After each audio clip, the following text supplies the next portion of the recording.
আর মাত্র কয়েকদিনের অপেক্ষা।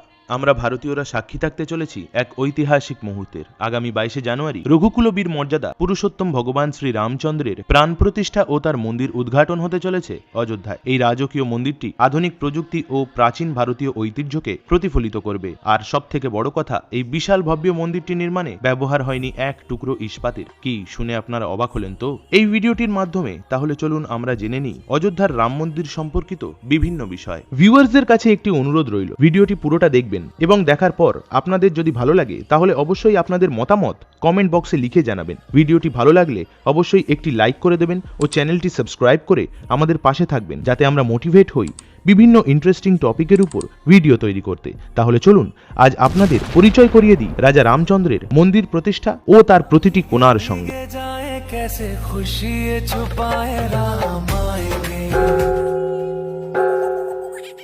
আমাদের উত্তর ভারতের মন্দিরগুলি যেমন নাগর শৈলী পদ্ধতিতে তৈরি হয়, এই ভব্য মন্দিরটিও সেই একই রকম পদ্ধতিতে তৈরি করা হচ্ছে। পূর্ব পশ্চিমে মন্দিরটি হতে চলেছে 380 ফুট লম্বা ও 250 ফুট চওড়া। এছাড়া মন্দিরের উচ্চতা হতে চলেছে 161 ফুট। 3 তলা বিশিষ্ট এই মন্দিরের প্রত্যেক ফ্লোরের উচ্চতা হতে চলেছে 20 ফুট। 393টি ভিত বা স্তম্ভ সহ সব দিকে তৈরি হতে চলেছে মোট 44টি প্রবেশদ্বার। প্রথম তল অর্থাৎ গর্ভগৃহে প্রাণ প্রতিষ্ঠিত হতে চলেছে মা সীতা, ভগবান শ্রী রামচন্দ্র ও ভাই লক্ষণের সাথে প্রতিষ্ঠিত হতে চলেছে প্রিয় ভক্ত বজরঙ্গবলী হনুমানজির মূর্তি। নাগর শৈলী পদ্ধতির অনুসরণে মন্দিরের সর্বমোট 5টি মণ্ডপ বা মঞ্চ তৈরি হতে চলেছে। সেগুলি যথাক্রমে নৃত্য মণ্ডপ, রং মণ্ডপ, সভা মণ্ডপ, প্রার্থনা মণ্ডপ ও কীর্তন মণ্ডপ হতে চলেছে।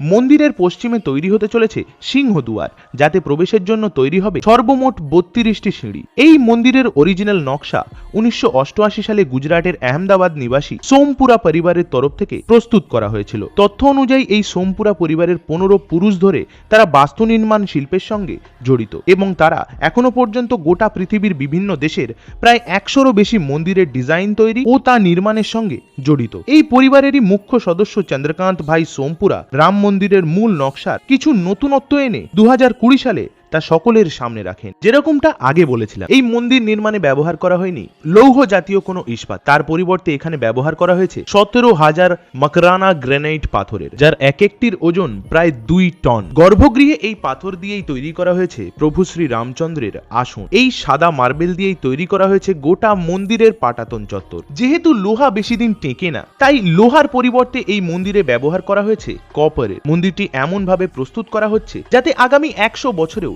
এই মন্দিরের কোনো মেরামতির প্রয়োজন পড়বে না এবং 1000 বছরেরও বেশি সময় ধরে বড় থেকে বড় ভূমিকম্পেও এই মন্দিরের খুব একটা ক্ষয়ক্ষতির সম্ভাবনা থাকবে না। মা সীতার জন্মস্থান অর্থাৎ নেপালের কালীগণ্ডিকা নদীর তটবর্তী শালিগ্রাম শিলা দিয়ে তৈরি হতে চলেছে সপরিবারে রাজা রামচন্দ্রের মূর্তি, যা তৈরি করছে আমাদের দেশের নামকরা মূর্তিকারদের মধ্যে একজন কর্ণাটকের বাসিন্দা আনন্দ যোগীরাজ। সেই চমৎকার মূর্তি দেখা মাত্রই ভক্তিতে হাত জোড় করে ফেলবেন আপনিও।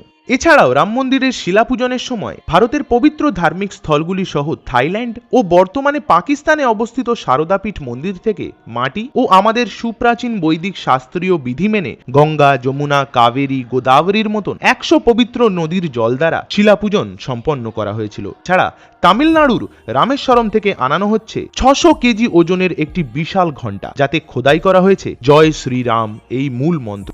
এমনটা মনে করা হচ্ছে আগামী বছরগুলিতে আমাদের সমাজের মধ্যে ভেদাভেদ দূর করে গোটা ভারতে বসবাসকারী সনাতনী সম্প্রদায়ের মধ্যে একতার প্রতীক হয়ে উঠবে এই রাজা রামচন্দ্রের মন্দিরটি। এই মন্দিরের প্রতি ভালোবাসা উজাড় করে দিচ্ছেন গোটা বিশ্বের কোনায় কোনায় থাকা শ্রীরাম ভক্তরা। এক অধীর অপেক্ষা, বলা যেতে পারে এক আন্দোলনের অবসান ঘটতে চলেছে আগামী 22শে জানুয়ারি। প্রধানমন্ত্রী নরেন্দ্র মোদীর হাত ধরে উদ্বোধন হতে চলেছে অযোধ্যায় ভগবান শ্রী রামচন্দ্রের ভব্য রাম মন্দির। তাহলে কবে যাচ্ছেন ভগবান শ্রী রামচন্দ্রের দর্শন করতে তা কমেন্ট করে জানাতে ভুলবেন না কিন্তু। জয়